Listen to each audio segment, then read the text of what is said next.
వీళ్ళు మనకి కనబడిన దేవుళ్ళు, వీళ్ళు మనకు కనిపించే దేవుళ్ళు. సో మా ఇంట్లో గత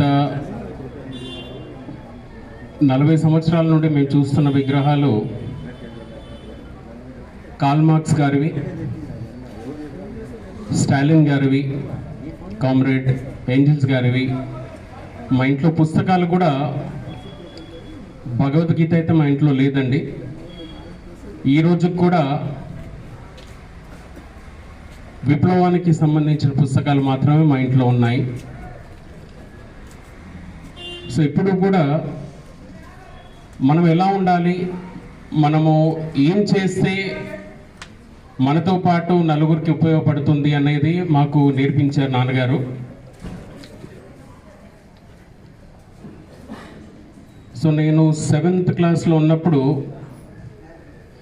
అంటే ఎప్పుడు కూడా మేము అబ్జర్వ్ చేసేది ఏంటి అంటే ఎంత కష్టపడ్డా కూడా చదువు విలువ తెలుసు కాబట్టి నాన్న ఏంటంటే